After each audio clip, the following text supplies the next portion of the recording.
If the world were ending today, I still want to feel pretty. Some months ago, I made a video called reviewing every makeup primer that I own. I'm doing the same thing today, but with foundation skin tint. Like before, I have combination skin, so around is dry, in the middle-ish is oily. I'm prone to mild psoriasis, so I just have these patches of scaling that sometimes appear either here, here. Sometimes there's one like up here. I've come to accept that they're always going to show up at some point. The biggest trigger is usually stress. So rather than trying to avoid products that trigger them, because again, they're going to show up no matter what, I got to avoid products that make them worse. I think I mentioned before that the moisturizer I use every day is Johnson & Johnson's baby lotion. That is still what I use. First up on the list, if I had to pick my like true everyday foundation skin tint, if I wore makeup every day, which I don't, it's this Pure Lease Sheer Glow Strawberry Vitamin C Tinted Moisturizer. I use the shade Light. I do not know what other shades they have, but it probably not many more. It says moisturizes and nourishes light coverage and a subtle glow for all skin types, even sensitive. It hasn't done anything bad to my skin. I whenever I use it more regularly, so to speak, I don't notice anything crazy happening. It does what it says it does. It does give a nice glow to the skin. It makes me look healthy. It is a buildable coverage, but not as buildable as some products. Like, there's only so much you can put on before this just looks cakey. This is one of those products I wish I had, like, when I was in high school, because I think in high school I used a drugstore BB cream that was and the only, like, full coverage foundation I had at the time was, like, the L'Oreal True Match one, when they had, like, the vial bottle looking thing. And while that is full coverage and very beautiful, it really irritated my skin. Oh, you know what? I think back in high school I used the Morphe to hint and skin tint as well, and I ended up having to throw those away.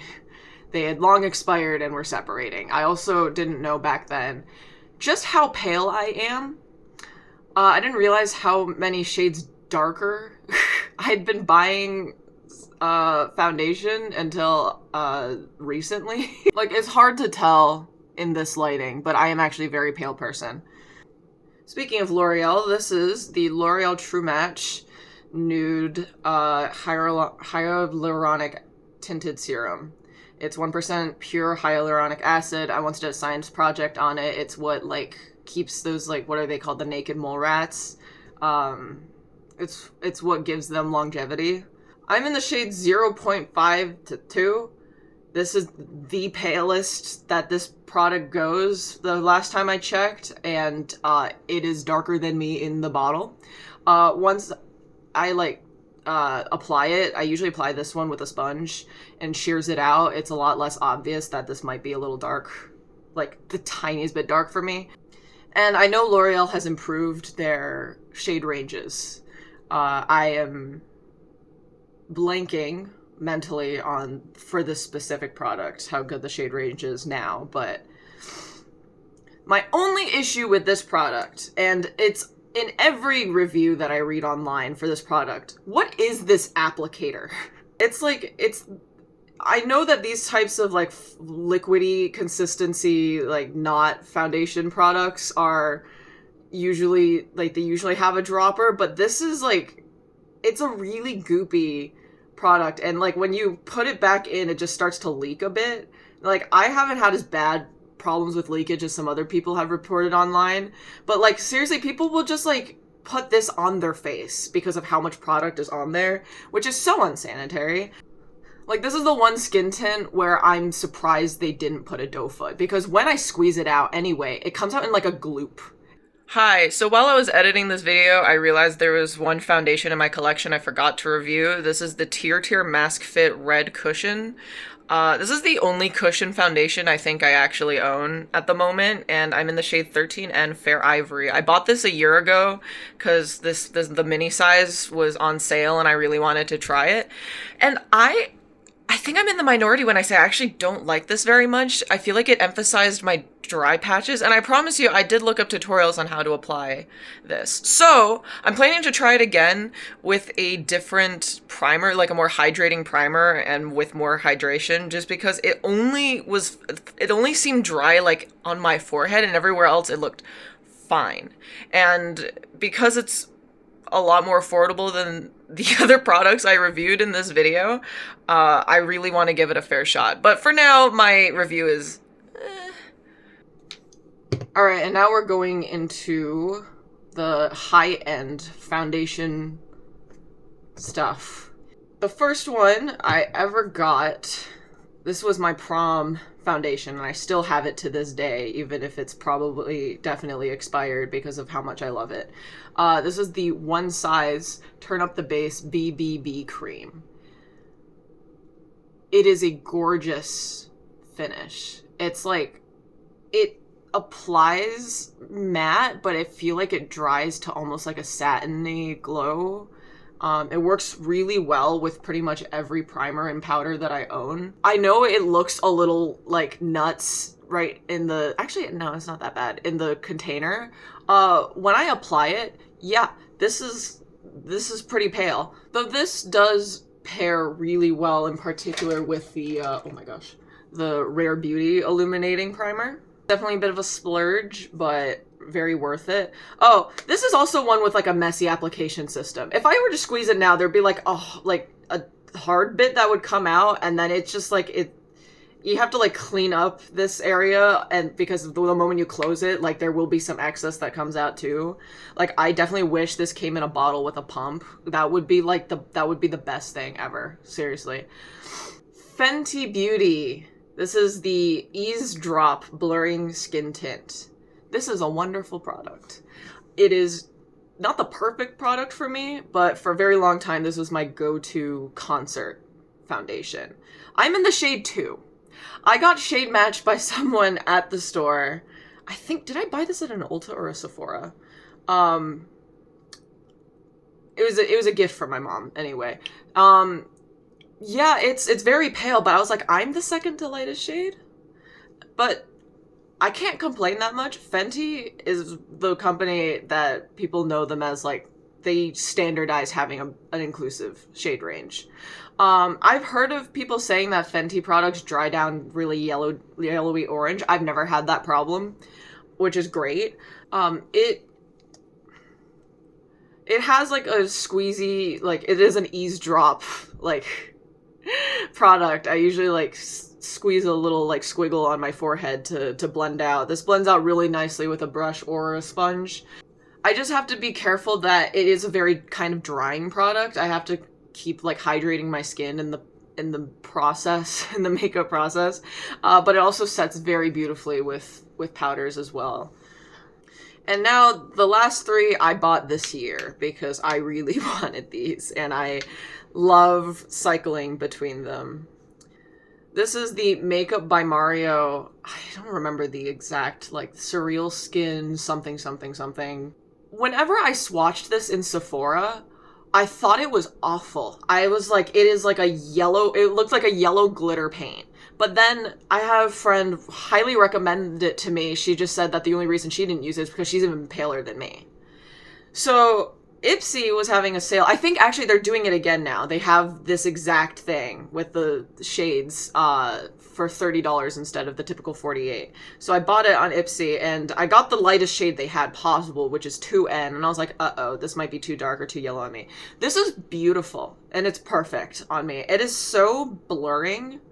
The first time I ever used this and did like a full face of more like natural looking makeup, like not like super full glam, I remember looking at I just couldn't stop looking at myself in the mirror in my phone or anything. My skin just looked like just the best it had ever looked. And what was interesting was very shortly after, for my birthday, I got a foundation I'd been dying to use for years, the NARS Light Reflecting Foundation.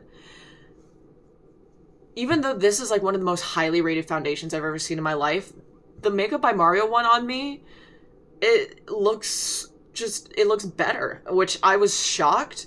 Especially because online, I got so many mixed reviews. It was saying, some people were like, this is my new holy grail, this is the most amazing thing I've ever tried, and some people were like, I actually hate this. Some people said it's just straight glitter. I disagree. Maybe they've reformulated it. I don't know if this would be the reformulation or not. Whenever I first apply this and I look in the mirror, I do see like a glitter speck here or there.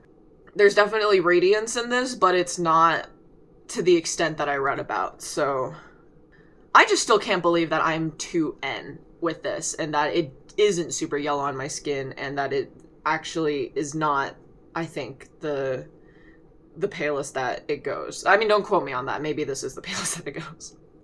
This pump is awesome because I can just pump it. There's enough space where I can pump it on a brush, I can pump it on the back of my hand, I can pump it on my face and it won't fall down because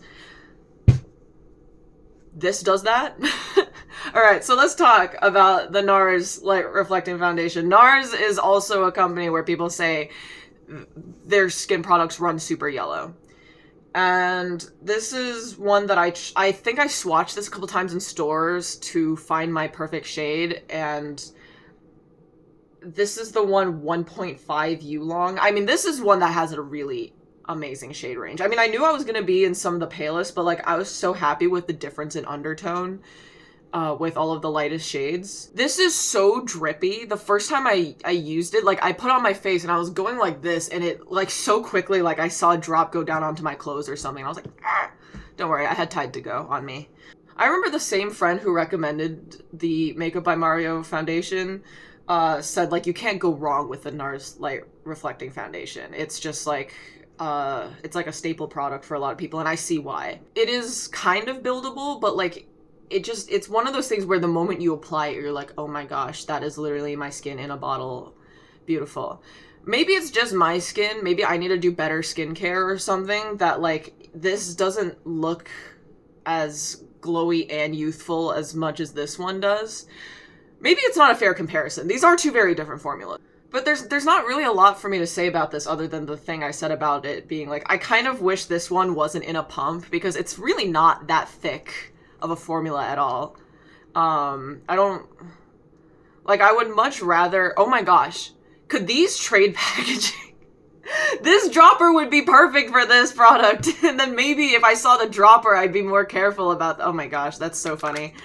And finally, the newest addition to my collection. This bottle I haven't opened yet because I recently ordered the Haus Labs like Discovery Kit with, it had 3 little jars this big. Like I asked for like fair, and I'm trying to remember what else I wrote in the little quiz. But they send you these 3 little bottles for free, and if you don't order a full-size version of the one that matches you within like 2 weeks or something of receiving this, they automatically charge you $12 for 3 of these tiny things.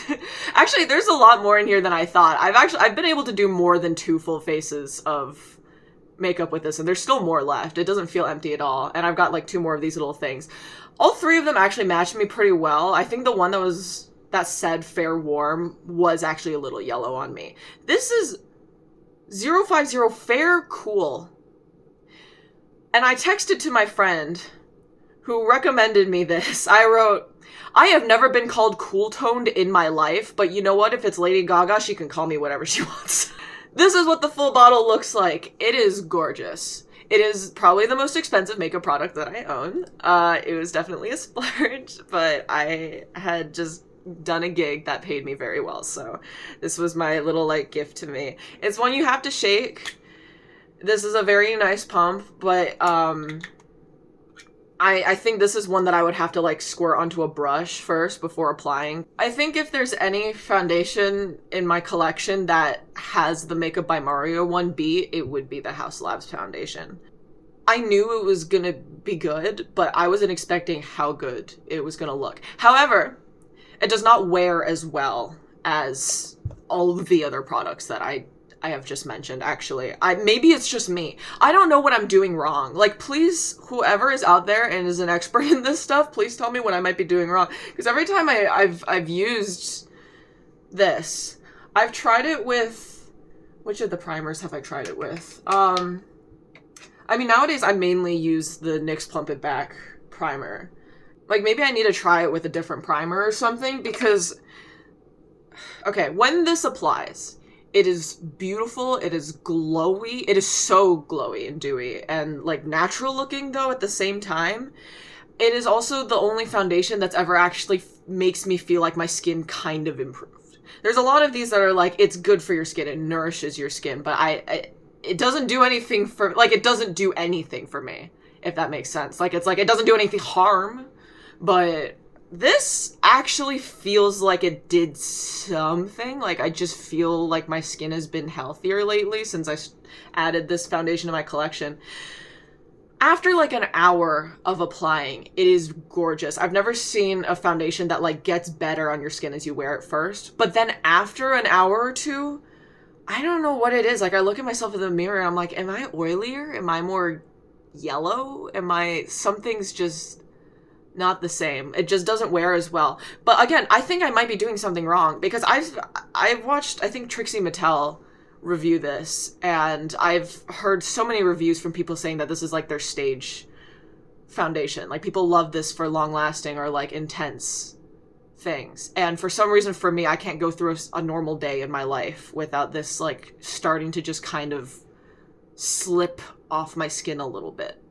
Like, please someone tell me what I'm doing wrong, because I love this foundation and I will be using every drop of this.